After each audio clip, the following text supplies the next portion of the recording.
Madame, Monsieur, bonsoir. Merci de vous joindre à nous sur Canal Algérie. La Palestine devient l'un des États membres de l'ONU, un événement symbolique puisque la Palestine n'a toujours pas le droit de vote, même si elle siège désormais aux côtés des membres permanents des Nations Unies. Une adhésion qui intervient 341 jours après le début du génocide dans la bande de Gaza. C'est près d'une année de massacre de masse des Palestiniens, de torture, de soif et de famine, d'épidémie et de destruction aussi de la vie palestinienne. Le génocide s'est à présent déplacé vers la deuxième ville palestinienne occupée de Cisjordanie. Plusieurs gouvernorats tels que Naplouse, El Khalil et Tulkaram sont désormais ciblés avec le même acharnement de l'armée d'occupation qui fait face à une résistance palestinienne déterminée. Les négociations internationales menées par l'Égypte et le Qatar piétinent et après le débat des deux candidats à la présidentielle américaine, on sait désormais que les USA ne comptent pas réfréner les criminels sionistes.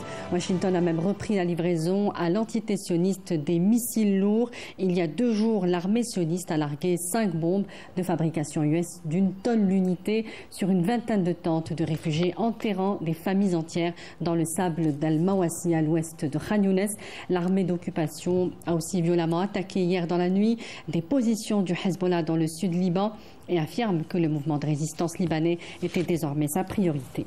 Nos invités pour en parler, d'abord sur le plateau, maître Fatma Zohra Ben-Baraham, avocate, juriste et chercheuse en droit de l'histoire. Bonsoir. Bonsoir, merci de nous avoir invités. Merci à vous d'avoir accepté notre invitation. Kamal Mansali, directeur de publication du quotidien Le Jeune Indépendant et consultant de Canal Algérie pour les questions internationales. Bonsoir à vous. Bonsoir. Également avec nous via Skype depuis Paris, maître Gilles Devers, avocat de la cause palestinienne devant les juridictions internationales. Bonsoir maître, merci d'être avec nous. Bonsoir, très heureux d'être en compte. Merci à vous. Et Gamel Abina était également avec nous via Skype. Vous êtes journaliste et analyste des questions internationales. Merci également d'être avec nous ce soir. Bonsoir et merci pour l'invitation à nouveau. Alors, on va commencer avec vous, maître Fatma Zohra Ben-Baraham, même si elle n'est pas encore pleine et entière. L'adhésion de la Palestine aux Nations Unies a donc l'ouverture de la session de l'Assemblée générale doit être considérée comme une percée diplomatique de la cause palestinienne. Tout à fait. Tout à fait. C'est une véritable réussite. Grâce, évidemment, d'abord à toutes les sociétés à travers le monde qui ont manifesté leur sympathie à la Palestine et qui ont également demandé que cette Palestine soit un pays à part entière. Grâce aux avocats, comme mon confrère que je salue, maître Gilles Devers, qui a fait un effort considérable depuis des années pour d'abord, dans des premiers jugements des cours pénales de la Cour internationale, pour affirmer et confirmer que l'État de Palestine se compose donc des entités qui sont actuellement les leurs, avec leur capitale qui est Al-Quds. Donc, il y a eu des efforts sociologiques, des efforts juridiques et enfin des efforts politiques. Parce que même si en masse l'Europe et les États-Unis se sont liés pour un négationnisme total de la Palestine, eh bien, il y a d'autres États, et à leur tête, je dirais, mon pays dont je suis très fier, qui a affirmé, confirmé et continué sans cesse de réclamer la position de la Palestine comme pays à part entière dans les organisations internationales. Et l'ONU a été le dernier des bastions. Ça n'a pas été facile d'y adhérer, mais aujourd'hui, au moins, on rappelle que c'est au niveau de l'Assemblée générale, ce n'est pas au niveau du Conseil de sécurité. Oui, mais ça ne fait rien. C'est déjà c'est un pas de... C'est un pied à l'étrier. On ne peut pas monter au 3e étage si on ne franchit pas le premier. Donc c'est un palier qui va sans aucun doute propulser la Palestine vers un autre palier pour être membre à part entière. Justement, c'est la question que j'aimerais poser à maître Gilles Devers. Rappelons que les USA, qui défendent sur le papier, maître, la solution des 2 États, mais qui ont bloqué au Conseil de sécurité l'adhésion de la Palestine en tant que membre de l'ONU. Alors, est-ce que l'achèvement de ce processus de la Palestine en tant que membre plein et entier au niveau des Nations Unies pourrait prendre encore des années?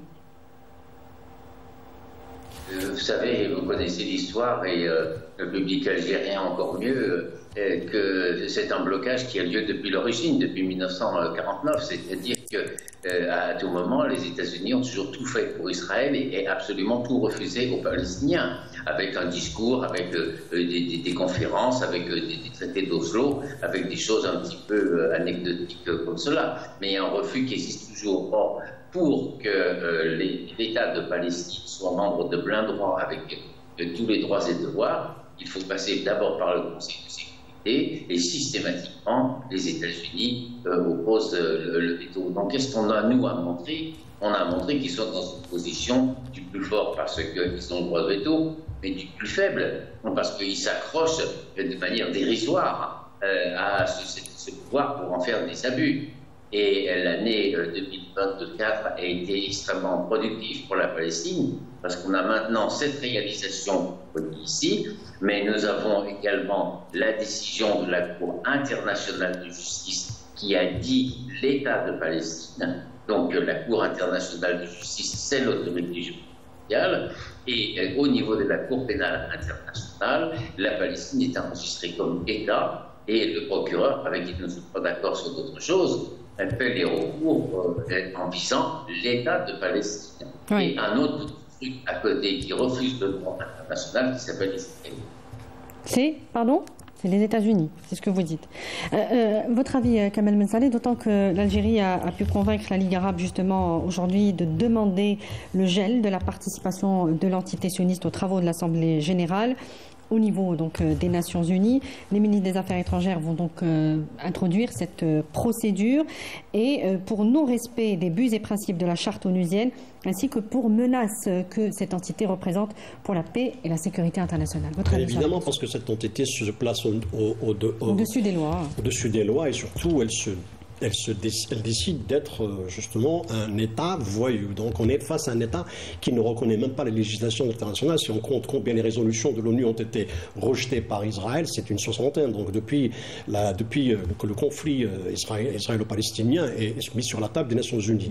Donc nous sommes face à une réalité nouvelle. Certes, bien sûr, c'est une victoire diplomatique importante pour un pays qui était simple observateur, qui se retrouve maintenant pratiquement à part entière siégeant au sein des Nations Unies, parce que ça va lui ça va lui permettre surtout de mieux défendre sa cause, d'être plus présent, de créer ce qu'on appelle des groupes de soutien, comme ça a été le cas pour la révolution algérienne, on s'en rappelle. Oui. Donc on revient aussi à une logique, celle de 1974, lorsque l'Algérie avait demandé l'expulsion des délégations israéliennes, au temps où c'était vraiment, après une crise de 73, on est revenu à ce que les Israéliens ne voulaient même pas appliquer l'accord qui était signé sous la supervision américaine entre la partie arabe qui est celle de la Jordanie, l'Égypte et la Syrie, et bien sûr Israël. Donc on est face à une litanie de refus, à une litanie de situations qui ne se terminent plus, qui ne se terminent pas, qui s'accentue aujourd'hui, comme on la voit, avec une férocité extraordinaire, celle du massacre au quotidien des Palestiniens, avec des armements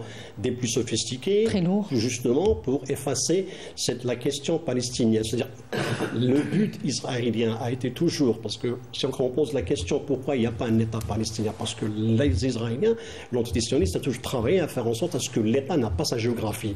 Donc elle efface la géographie. En effaçant la géographie, on négocie la question de l'État tel que reconnu après les frontières de 1967 n'est plus d'actualité. C'est-à-dire qu'il faudrait revenir aux frontières d'avant juin 67 pour pouvoir réclamer ce droit. Donc c'est l'Algérie et d'autres pays, évidemment, ont déjà mis en avant cette revendication. Et nous sommes dans une phase où plusieurs pays sont en train de reconnaître l'État palestinien. Oui, mais qu'est-ce qu'on fait des pays arabes, notamment, qui normalisent avec l'entité sioniste et qui, aujourd'hui, sont d'accord pour aller sur ce type de procédure? Ce sont deux démarches différentes, bien évidemment. Parce qu'il y a beaucoup de pays qui ont des relations étroites avec Israël, mais sont contre ce qui se produit actuellement à Gaza. C'est un génocide. Il y a un crime de masse. Nous sommes face à des crimes inouïs qui n'ont jamais été, qui sont reprouvés par la Cour de justice internationale et qui sont condamnés. Maintenant, nous sommes arrivés au stade de réclamer la tête de Netanyahou et de Gallant comme criminels de guerre. Donc il y a une procédure pour leur arrêt, pour des mandats d'arrêt internationaux contre eux.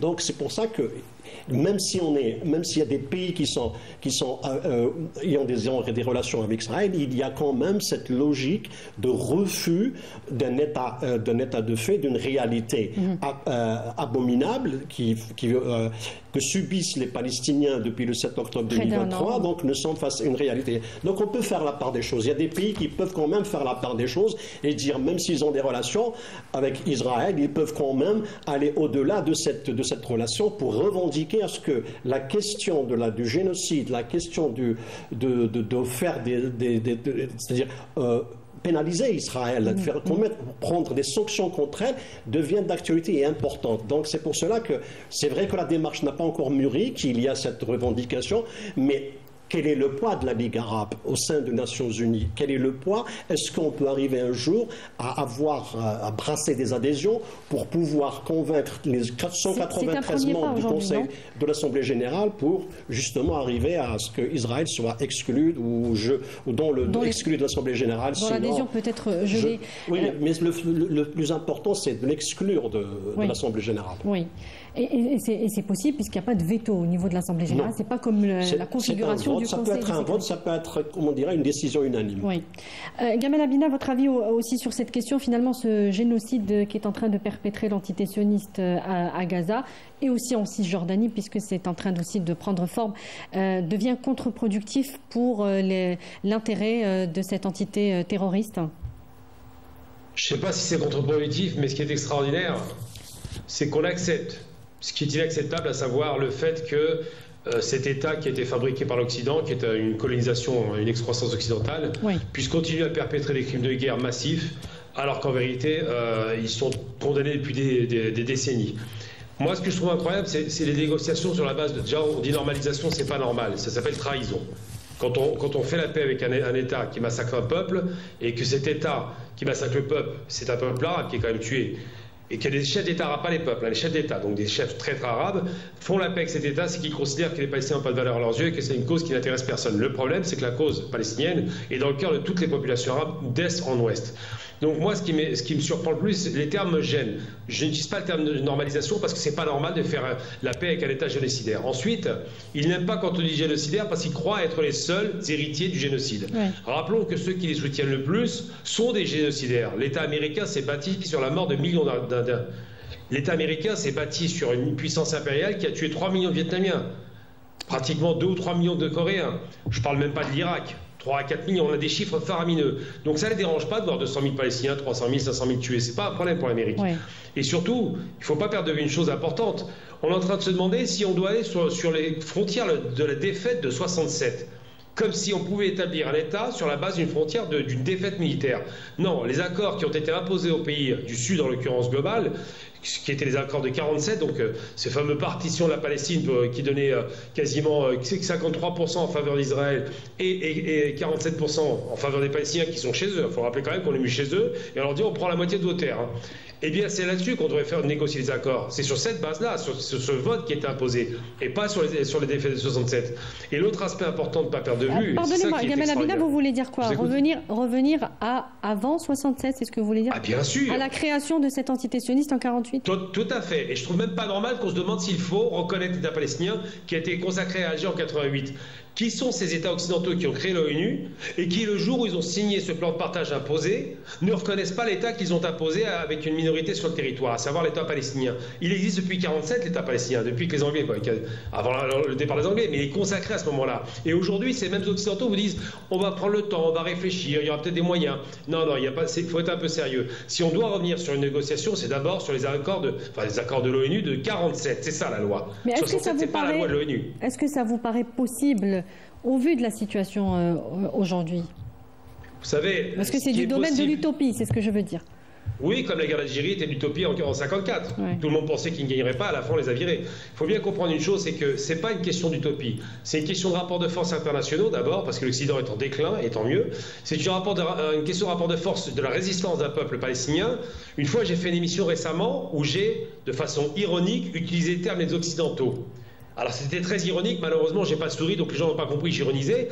Et j'ai dit les sauvages du Hamas ont attaqué le 7 octobre. Évidemment que j'ironisais. Les sauvages sont en face. Les Palestiniens se défendent chez eux. Ouais. Et lorsque je fais cette ironie, c'est pour utiliser la terminologie de ces barbares qui considèrent que les Arabes et les Palestiniens en particulier sont des animaux humains. Ouais. Comment peut-on avoir des rapports normaux avec des gens qui vous prennent pour des sous-hommes? Ouais. Je suis désolé, mais les nazis faisaient la même chose, ils ont été punis. Aujourd'hui, vous parlez d'utopie.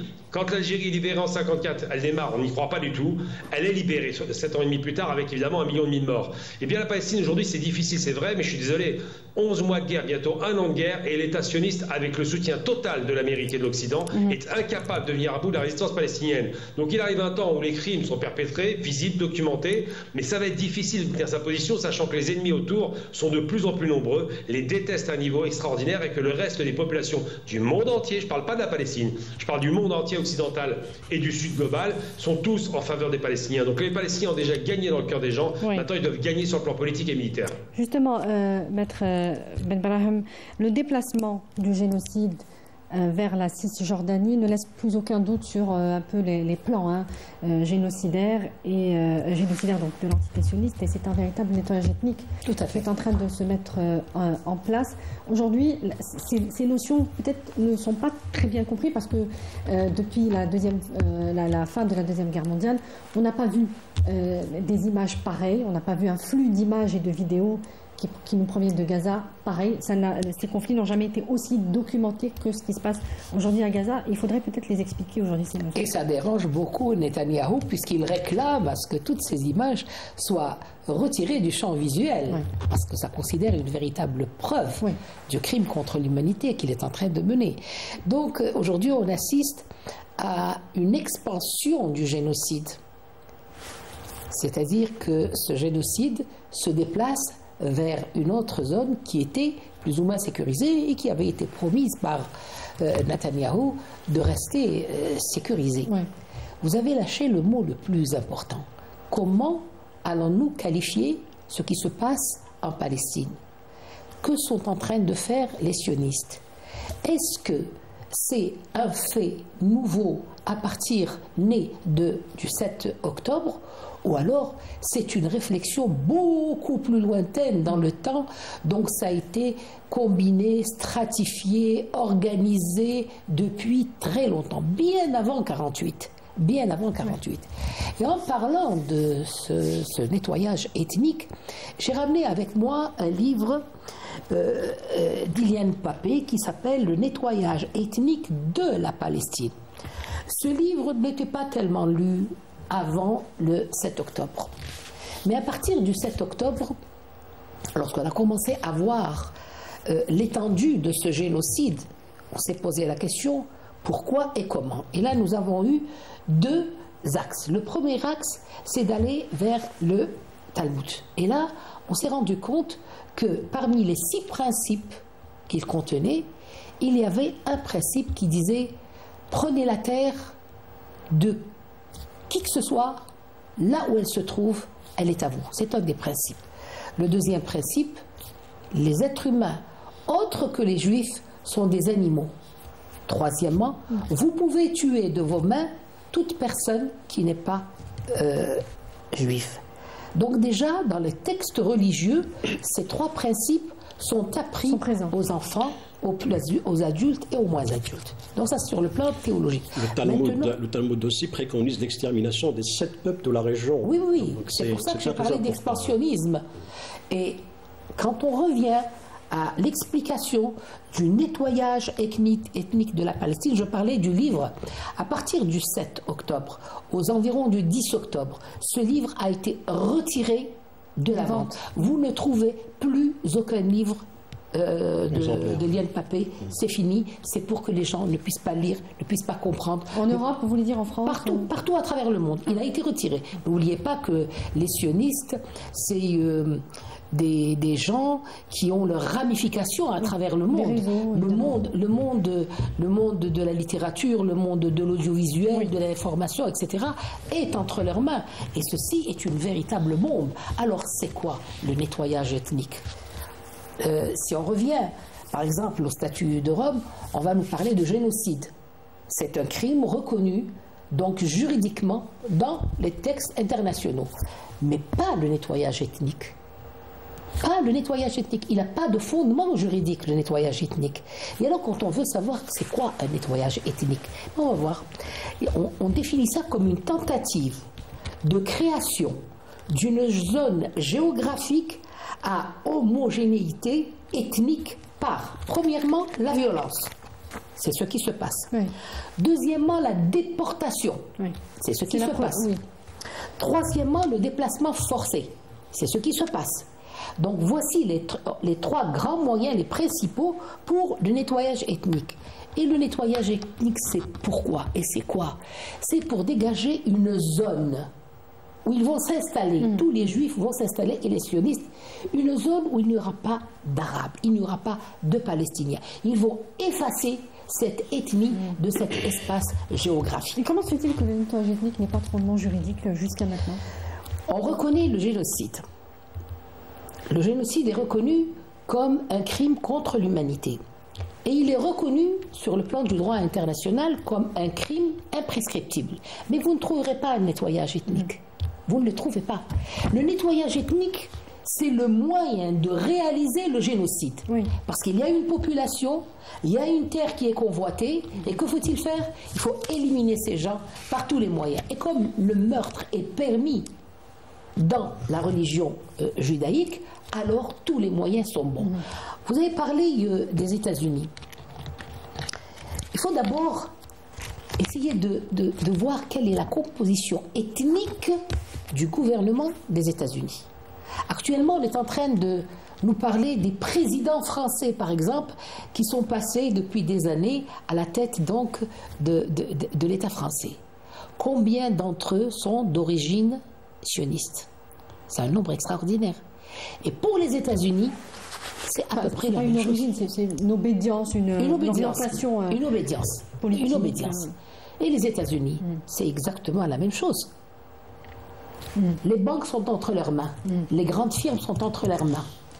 Les armes sont entre leurs mains. Les décisions politiques sont entre leurs mains. Donc, moi, je me dis de temps en temps que les États-Unis, c'est-à-dire les États-Unis en tant que pays, c'est un clown qu'on peut manipuler discrètement comme on veut. La preuve, c'est que, comme disait mon confrère maître Devers, vous avez vu toutes les armes qu'on est en train de donner? Oui. Tout ça, c'est pourquoi? Une arme, c'est pour tuer. Alors, et non seulement pour tuer, mais ils ont un double objectif. Tuer et également expérimenter les nouvelles armes sur des citoyens. Et c'est quelque chose qui se passe aussi même au Liban. Alors sur le terrain, Kamel Mansaleh, l'armée d'occupation, on le disait, a déplacé ce génocide de Gaza vers la Cisjordanie, et même au niveau des Nations Unies, on prévient que la situation est en train de ressembler à ce qui se passe à Gaza. Alors que les bombardements... Alors, vous avez le ministre de la Défense de l'entité sioniste qui affirme avoir fait du Hezbollah libanais sa priorité, beaucoup plus que Gaza.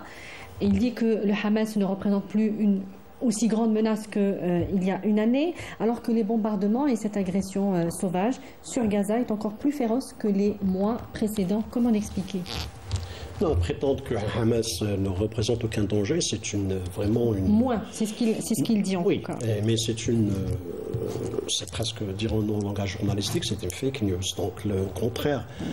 Jabalia, qui était le nord de Gaza, que les Israéliens disaient qu'ils contrôlaient. Non, il y a au moins aujourd'hui les opérations de la résistance ont repris, et puis le Hamas annonce le recrutement et le recomposition, et puis le déploiement de 3000 combattants. Donc, et à la fin aussi, le plus important, c'est le nord, parce que c'est la partie première qui a été, parce que lorsque vous avez parlé de nettoyage ethnique, il a été annoncé par les officiels israéliens de créer une zone tampon au nord, parce qu'il faut pas rappeler une chose, ce qu'on appelle le bouclier au sud, c'est des terres de Gaza. Gaza a été déjà, comment on dirait, compartimenté, c'est déjà coupé du territoire initial de Gaza, qui est plus grand que celui actuellement. Donc la partie nord va encore servir, les Israéliens ont pour objectif de la vider de sa population et de justement installer une zone supplémentaire. Il faut rappeler que toute la population de Gaza n'a pas quitté le nord, justement pour résister à cette déportation. Surtout le camp de Jabalia. Ils sont toujours présents là-bas. combat. Donc les opérations de résistance se poursuivent. Et le plus grave, c'est que les Israéliens qui n'ont pas trouvé de solution, parce que l'objectif initial était la libération des otages, l'anéantissement du Hamas et justement l'élimination de toute menace dans le nord, et la libération des otages n'est pas arrivée. Ils n'ont pas conclu, ils n'ont pas réussi. Pourquoi? Parce que c'est ça un petit peu qui les rend en quelque sorte plus génocidaires que jamais, en expérimentant, en utilisant des bombes d'une puissance inouïe. Et ça avec la complicité américaine. Il faut rappeler que cette guerre n'est pas menée par Israël seulement, par les États-Unis et la Grande-Bretagne depuis le 8 octobre, lorsque les États-Unis ont déployé le porte-avions Gerald Ford. Donc c'était question pour le Pentagone de participer, d'être les gestionnaires et les conseillers directs militaires des Israéliens sur le terrain. Donc le nettoyage ethnique orchestré ou exécuté par Israël, il est fait avec la participation et la complicité américaine. Donc il n'y a pas seulement un coupable, mais sinon 2 à 3 coupables qui sont les Britanniques et les Américains en premier. Parce que fournir des armes, c'est être aussi coupable de génocide. Donc on ne peut pas simplement parler que des Israéliens ou des sionistes. Donc, mais pour répondre à ma question, est-ce qu'il y a un enlisement de cette armée dans Gaza, mais qui déplace en même temps la situation en Cisjordanie a commencé avant le 7 octobre, c'est-à-dire que l'éclatement de l'intifada ou de la résistance, les opérations de la résistance palestinienne ont précédé ce qui s'est passé avec les terriers de Lyon, les groupuscules indépendants qui avaient commis des opérations de résistance contre les Israéliens dans la profondeur, dans les terres palestiniennes occupées depuis 1948. Donc il y a eu déjà, et le 7 octobre est venu en appui, parce que c'est pour ça qu'il a été appelé le déluge al-Aqsa, pour apporter justement cette apport. C'est une continuité. C'est une prolongation de ce qui se passait en Cisjordanie. Et maintenant la Cisjordanie qui reprend un petit peu le flambeau, parce qu'il ne faut pas oublier que la résistance n'a pas été confinée. C'est vrai que les habitants de Gaza ont essuyé le plus grand opérations, c'est-à-dire à payer le plus grand tribut, mais en même temps en Cisjordanie, qu'il faut rappeler, est un territoire occupé. C'est un territoire occupé aussi. Il n'est pas simplement... S'il y a l'autorité palestinienne... Parce que l'armée israélienne, elle s'introduit, elle fait ce qu'elle veut, elle est libre de ses mouvements. L'autorité palestinienne ne peut rien faire, et parfois elle est même suspectée de complicité avec les Israéliens. Donc c'est pour ça qu'on voit aujourd'hui la reprise. Et puis il faut l'intifada de 87 ou 2002, elle a commencé en Cisjordanie. Donc le flambeau de la résistance a commencé en Cisjordanie, et aujourd'hui, surtout le cœur de cette intifada a été Jenin. Aujourd'hui, Jenin subit vraiment un autre génocide similaire à celui de Gaza. Au départ, Jenin, mais ça s'est étendu aux autres gouvernorats de la Cisjordanie. Qui aurait pensé qu'un jour Jéricho, Ariha qui était la plus calme, c'était la plus contrôlée par l'autorité palestinienne, qui était la plus paisible ou pacifique, devient aujourd'hui, elle aussi, elle fait partie de la résistance. Et ça, il y a aujourd'hui une réalité nouvelle qui s'est ajoutée au fait que des non-palestiniens, ou bien des Jordaniens par exemple, qui entrent en Israël et qui commettent des opérations kamikazes ou de martyrs pour justement démontrer que la question palestinienne n'est pas réduite à Gaza ou en Cisjordanie, mais elle s'étend à d'autres régions. C'est pour ça qu'on voit aujourd'hui le Yémen, le combattant au Yémen, en Syrie, en Irak et au Liban Sud, participer justement à cette résistance. On va poser aussi la question à Gamel Abina, justement, comment expliquer la résilience de cette résistance palestinienne désormais étendue à tous les territoires occupés, pas qu'à Gaza, et est-ce que finalement ce n'est que le début de ce génocide et de ce conflit en général dans toute la région? C'est que le début, ça ne s'arrêtera pas parce qu'il n'y a pas de solution pour les Palestiniens, ça fait trop longtemps que ça dure. Et effectivement, il y a un effet contagion. On utilise les mêmes méthodes, je parle des sionistes, donc les barbares, qui utilisent les méthodes habituelles, massacre de masse, on leur a des bombes de 1 tonne qui détruisent les immeubles en 1 seconde, on massacre les populations de façon délibérée, on détruit les hôpitaux, les écoles, aucune règle de la guerre n'est respectée par ces barbares, soutenue par l'Amérique, il ne faut jamais l'oublier. Et donc oui, c'est le début, et en même temps, ils utilisent quoi? Ça, c'est l'arme absolue, c'est vraiment extraordinaire que personne ne fasse attention à ça. Quelle armée fait la guerre avec des bulldozers? Et ça renvoie à quelque chose de très sale, hein, parce qu'en 82, avec les massacres de Sabra et Shatila, la première chose qu'ont fait les criminels, soutenus par Israël encore une fois, les criminels phalangistes chrétiens extrémistes racistes, d'extrême droite, hein, les phalanges chrétiennes s'inspirent des phalanges espagnoles, donc ça en dit long sur la filiation idéologique, et ils ont utilisé les bulldozers pour raser totalement les camps de réfugiés qui avaient été massacrés, Sabra et Shatila, et pour essayer de masquer leurs crimes. Et bien les sionistes font la même chose. Par contre, je voudrais quand même apporter un petit bémol assez lourd, c'est important, parce que j'ai entendu quelque chose tout à l'heure qui m'a dérangé.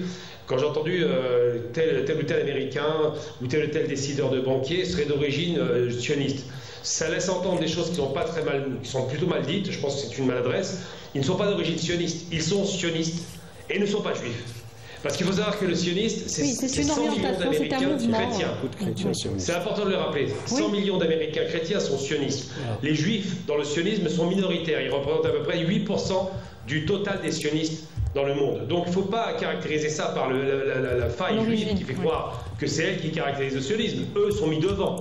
Les sionistes sont derrière, bien planqués, et alimentent la guerre. Oui, ceux qui ont créé le sionisme sont européens. Ceux qui ont créé la localisation palestine sont européens. C'est Georges Picot et Michael Sykes. Ils ne sont pas du tout juifs. Il faut faire très attention au terme parce qu'ils n'ont pas d'origine.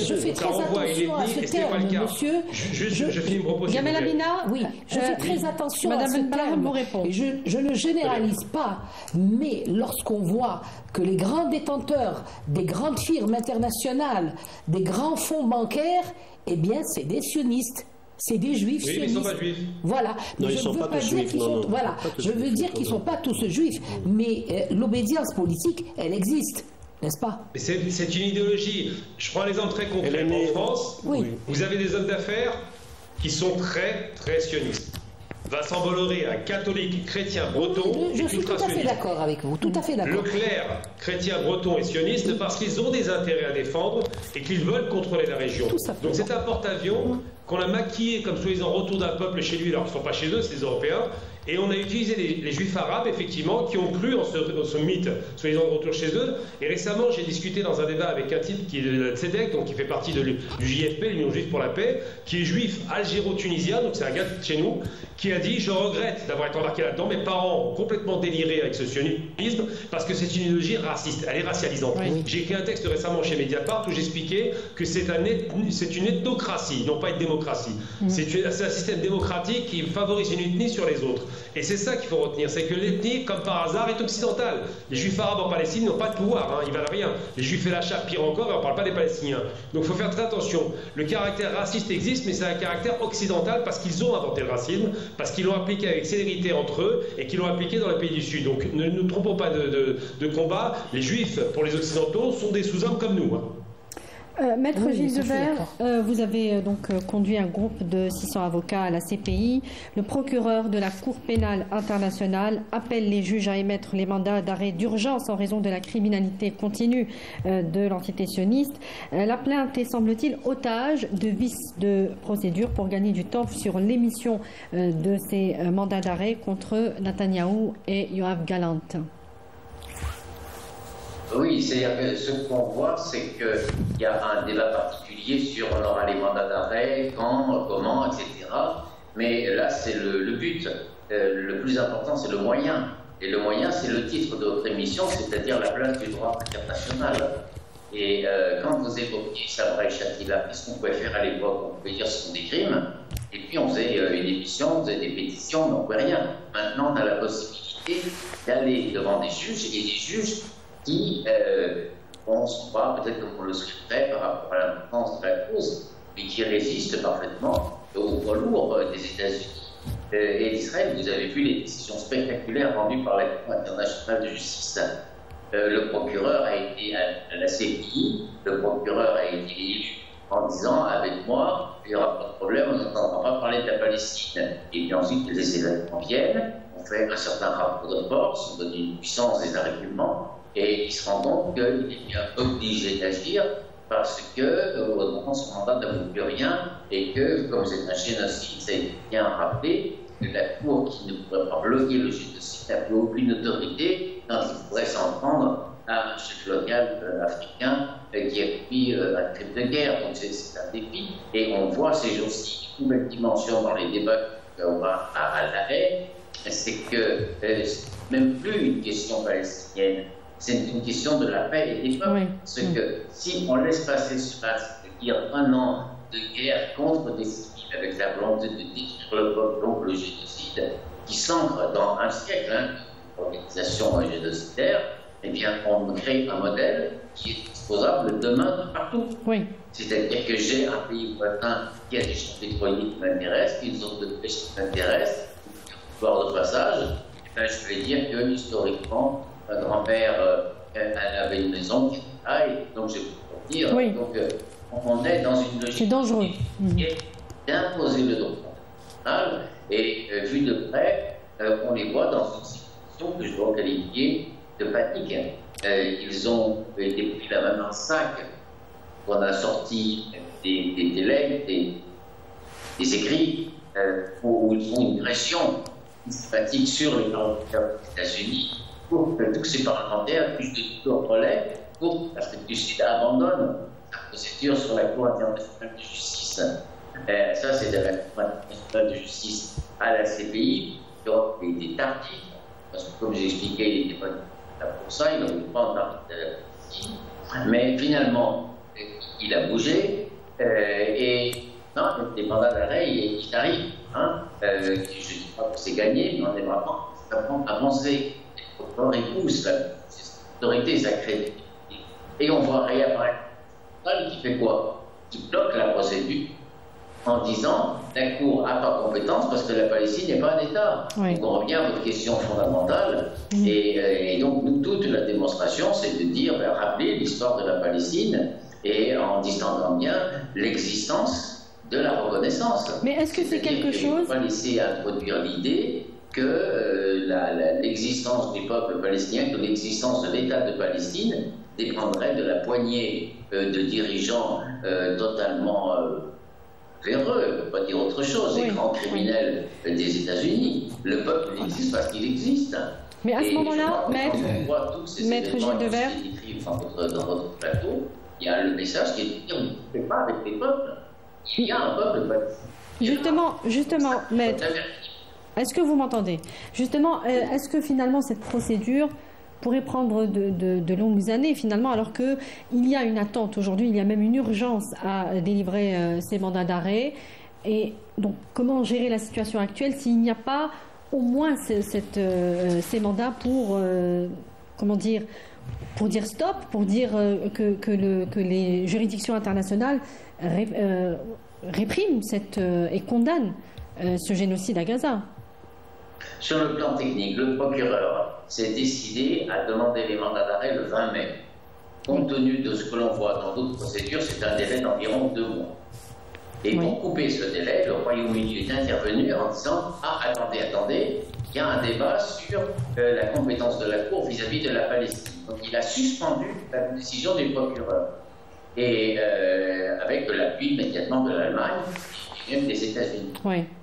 Et ensuite, que font les juges? Les juges sont saisis de l'autre État membre qui disent la Cour n'a pas compétence. Ils sont obligés de trancher ces litiges. Et comme la Cour est contradictoire, ils ouvrent le débat. Il y a eu 80 contributions qui ont été déposées. Moi, j'en ai déposé des habitants de Gaza, mais il y en a eu beaucoup qui ont été traités. Donc, les États-Unis ont eux-mêmes déposé un mémoire. C'est une chose qui n'est pas assez sûre. C'est-à-dire que, je dis bien, ils sont dans une situation de panique. Parce qu'avant même le mandat d'arrêt, si la Cour réitère en disant qu'il y a un peuple palestinien qui est souverain sur sa terre et ça doit être résolu par le droit international, eh bien, c'est tout le système qui s'écroule. Oui. Donc, la Cour, elle est obligée de régler cette question. Je pense que ça devrait se faire dans le courant du mois d'octobre. La question qui va se poser là, c'est est-ce qu'il y a des États qui vont faire appel? Il y a une possibilité. S'il y a un appel, on va faire 4 à 6 mois, peut-être un petit peu moins. Oui. Et après seulement, on n'a pas d'appel. Il faut bien mesurer, évidemment, l'aspect qui n'est pas symbolique des mandats d'arrêt, mais l'aspect fondamental est de rétablir la cause palestinienne dans son droit international. Très bien.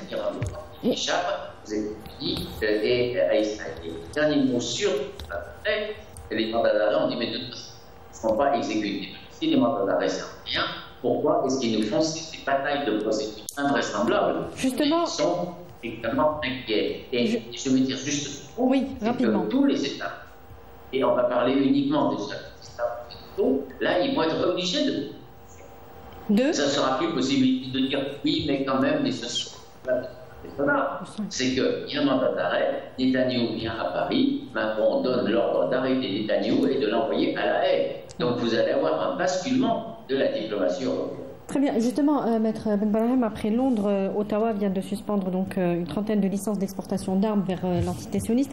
C'est un peu le sentiment de panique dans lequel, est-ce que, en tout cas, on peut se poser la question, est-ce que ça peut être justement ce sentiment de panique dans les capitales occidentales qui ont couru pour soutenir immédiatement l'entité sioniste dans ce fameux droit à se défendre contre finalement la résistance palestinienne, qui reculent aujourd'hui sur ce soutien et commencent à peut-être considérer ce qui se passe? Effectivement. Sur ce plateau, il y a déjà quelques mois, déjà le 9 octobre, je crois, j'avais déjà dit que s'il fallait lutter contre l'État sioniste, il fallait d'abord aller vers les sanctions économiques.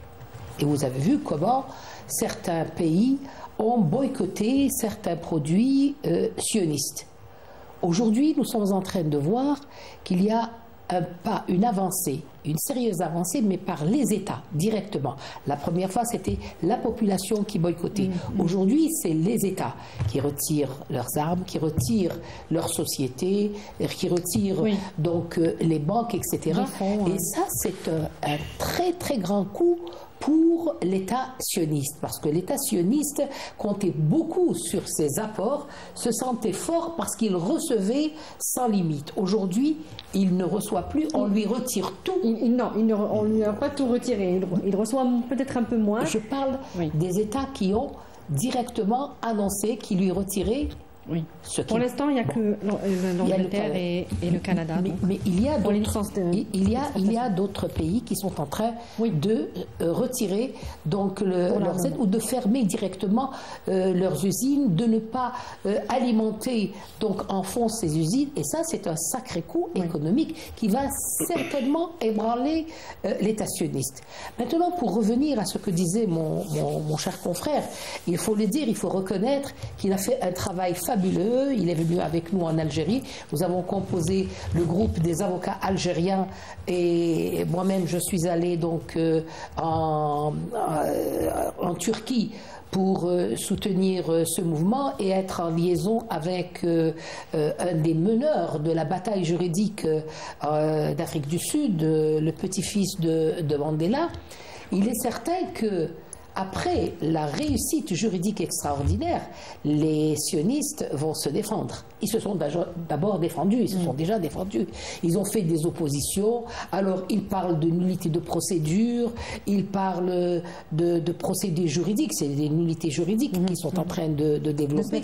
Tout ça, c'est pour retarder le processus de la délivrance du mandat d'arrêt et surtout de l'exécution des mandats d'arrêt. C'est surtout ça, parce que comme disait Maître Devers, si on exécute les mandats d'arrêt, il suffit à Netanyahou de se déplacer quelque part à travers le monde et le travail serait fait.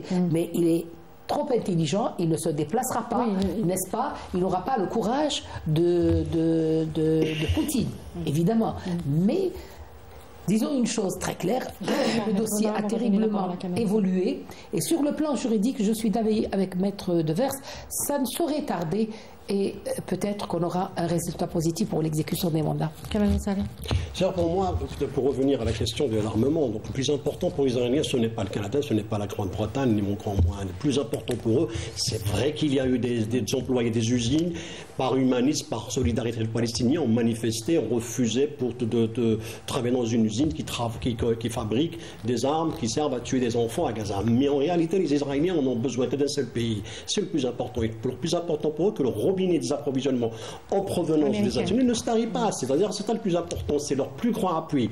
Que d'autres pays refusent, c'est un principe, c'est une posture, mais la réalité du terrain, c'est le plus grand fournisseur d'armes et les plus sophistiqués en termes d'intelligence, en termes de technologie, en termes d'armement de dernier cri, ce sont les Américains. Mais Netanyahu avait vivement critiqué la décision non seulement, ça reste politique, mais non seulement ça, c'est le plus important, c'est les États-Unis. Tant que les États-Unis fournissent des armes, ils sont tranquilles, parce que celui qui combat réellement aux États-Unis, enfin en Israël, à Gaza, aux côtés des Israéliens, c'est bien les États-Unis. Ce sont les premiers qui sont dépêchés sur le terrain pour apporter leur appui politique et militaire. À leur tête, on se rappelle la fameuse déclaration de Blinken qui a dit « Je suis venu en tant que juif ». Donc vraiment, c'est une logique. Il est venu non pas en tant qu'il a troqué sa stature, son statut de diplomate contre sa religion. Ça, c'est d'un côté. Juste pour rappeler. Non, le sionisme, c'est autre chose. Non. Si on veut rebondir sur le sionisme religieux évangéliste, il est né de Biden qui avait dit « Je suis là en tant que sioniste ». Biden aussi, oui. Vous le faites bien de le rappeler. Mais en même temps, ça explique une chose. Pour reprendre les propos de M. Abinin, c'est quoi? C'est que le fait que le christianisme, les évangélistes aux États-Unis, ce sont les plus grands soutiens et les plus importants lobbyistes en faveur d'Israël. Ils sont sionistes en étant chrétiens et non pas en étant d'origine juive ou de confession juive. Alors, donc c'est ça un petit peu la réalité des appuis américains à l'entité sioniste. Mais moi, ce qui m'intéresse aussi, ce qui se passe actuellement sur le terrain, c'est sur le plan des négociations. Aujourd'hui, les négociations piétinent non seulement parce que Israël n'a pas réussi parce que n'a pas réalisé ses plans, et en plus, plus on massacre, plus on croit à faire pression sur le Palestinien. Les Américains avaient proposé un plan en mai dernier que les Hamas avaient accepté, et immédiatement, il a été capoté par Netanyahou parce qu'il a lancé l'opération Arafat. Donc l'objectif, ce n'est pas simplement de massacrer, c'est vrai, on est en train de massacrer, mais c'est pour créer une zone qui n'est pas impossible, dans laquelle on ne peut pas y vivre. Donc on crée une zone où il est impossible de revivre parce que tous ces armes qui ont été utilisées et qui ont bombardé des civils, des habitations, se demanderont des années et énormément d'années pour qu'elles soient reconstruites et qu'elles deviennent vivables. Donc c'est ça qui est la logique israélienne. L'après-génocide, la technique ou la théorie ou le plan israélien, c'est celui des déclarations des premiers moments d'opération déluge al-Aqsa, c'est-à-dire chasser les Israéliens de Gaza, les Palestiniens de Gaza, rendre Gaza invivable et faire en sorte à ce que la résistance disparaisse à jamais. C'est ces trois plans qui n'ont pas été aussi. La question des réfugiés, plutôt des otages, n'existe pas, ne fait pas partie des calculs de Netanyahou, puisqu'il est en train de les tuer en même temps. Et la deuxième, c'est que la négociation, il n'en veut pas, parce que pour lui, il a l'espoir que Trump remporte les élections en novembre et qu'il vienne aussi lui apporter le soutien qu'il attend. Kamala Harris ne devrait pas le déranger non plus, elle a affirmé. Non, attendez. Qu'elle comptait soutenir de toute façon. Quand même, elle est mitigée quand même. Elle a des positions mitigées où elle est contre. Mais celui qui encore sera plus féroce pour les Palestiniens, c'est Trump, il ne faut pas l'oublier. Donc lui, il a déclaré qu'il Qu'est-ce qu'il pourrait apporter de plus que Biden? Biden qui apporte des milliards de dollars. Il ne veut pas de négociation. Trump ne veut pas de. Il faut écouter ses propos. Il ne veut pas de négociation. Il veut punir le Hamas. Donc punir le Hamas, c'est plus d'armes, plus d'argent et surtout plus de massacres. Donc quelque chose qui pourrait s'étendre aussi dans le temps. Bien sûr. Gamal Abina, il y a aussi cette question de déplacer la conflictualité par l'entité sioniste dans l'ensemble de la région et s'attaquer aux résistances locales. Et c'est quelque chose qui peut aussi s'étaler dans le temps et s'aggraver et se complexifier dans la région. Vous savez, quand un imbécile parle et annonce qu'il veut élargir le conflit, qu'il veut faire face au Hezbollah, je ris. Il oublie qu'en 2006, ils se sont déjà humiliés face au Hezbollah qui était équipé militairement. Il ne peut pas faire face à l'Iran, il ne peut pas faire face au Hezbollah irakien, aux Houthis, donc c'est un imbécile qui parle. Il parle pour en parler. Oui, ça fait des mois qu'il menace le Liban. Gamal Abina, il est soutenu avec les armes américaines, l'argent. Oui, mais ça ne fait pas la différence. On utilise un terme ridicule en France de game changer. Ça n'existe pas le game changer. Il faut les hommes soient déterminés à combattre. En l'occurrence, ces soldats ont du mal avec des Palestiniens sous-armés. Ce n'est pas face au Hezbollah qu'ils vont faire le malin. Et puis surtout, il y a l'Iran derrière. Il y a une grande puissance industrielle. Moi, je vois le rapport, c'est que Netanyahou veut sauver sa peau, parce qu'il s'est planté partout, parce qu'il a menti à son peuple en termes sécuritaires, parce qu'il était incapable d'écraser les Palestiniens comme il s'en est vanté, parce que c'est un lâche. Il envoie ses avions du ciel, il ne va pas au sol. Parce qu'il n'envoie pas ses enfants faire la guerre non plus, hein. Il envoie les autres enfants. Mais il ne faut pas perdre de vue une chose importante et essentielle à mon sens, c'est que là, vraiment le signe de faiblesse absolue, c'est le droit. Ça a été évoqué un instant, et c'est bien de l'avoir évoqué. Lorsque ces messieurs font des pieds et des mains pour essayer de lever des vices de procédure, des nullités en l'occurrence, ils le font pourquoi? Parce qu'ils savent qu'ils sont des criminels. C'est un aveu de culpabilité. Quand on veut tout faire pour ne pas aller au procès, c'est qu'on sait que les faits sont constitués. Et donc moi je pense que sur le terrain militaire, il a perdu. Quand on est incapable de vaincre une résistance dans un territoire qui, il faut le rappeler, fait 45 km de long, c'est une goutte d'eau, hein, sur 6 à 12 de large, qu'on a les meilleurs systèmes de détection au monde, qu'on peut voir à travers le béton, ils ont des systèmes de vision à travers le béton, qu'on a une armada monumentale autour de ce territoire qui est encerclé et qui n'est pas alimenté hein, de l'extérieur, hein, donc ils se battent avec ce qu'ils ont, oui. Et qu'on n'y arrive pas, qu'est-ce qu'on va faire devant un Liban? Qu'est-ce qu'on fera dans la Syrie qui vient d'abattre à F-16? Qu'est-ce qu'on fera devant un Iran qui peut les frapper à tout moment à 1500 km de son territoire? Je dis que Netanyahou est un sauvage, il n'y a pas de problème là-dessus, c'est un barbare. Je dis que Netanyahou est un imbécile heureux qui s'imagine encore que ses rêves vont se réaliser, mais les objectifs de guerre, je les rappelle tout de même. Libération des otages, on l'oublie. L'assassinat de tous les dirigeants palestiniens, il a assassiné effectivement ceux de l'extérieur qui étaient des politiques, il n'arrive pas à toucher Yahya Sinwar et d'autres de ses caporaux et autres généraux. Oui. Ensuite et surtout le plus important, éradiquer la bande de Gaza, c'est-à-dire les déporter. C'est ça l'objectif de guerre qui est caché. Il ne peut pas l'atteindre parce que les Palestiniens ont refusé de vivre une nouvelle Nakba. Netanyahou est un criminel de guerre, Netanyahou est un mauvais Hitler, et Netanyahou est un véritable imbécile heureux qui s'imagine qu'il va encore gagner alors qu'il a perdu la guerre. Je vais donner rapidement et vraiment en une ou deux minutes la parole à Maître Gilles Devers à propos de ces États complices, donc notamment les États occidentaux aujourd'hui, complices aux côtés de l'entité sioniste. Est-ce qu'il pourrait y avoir des procédures judiciaires à leur rencontre pour leur complicité justement dans le génocide? Oui, tout à fait. Tout à fait. Vous savez, pour l'action principale contre Netanyahou, ça démarre en janvier 2009. Donc il faut plus de 15 ans de procédure. Maintenant on est à l'Écosse, on va y arriver.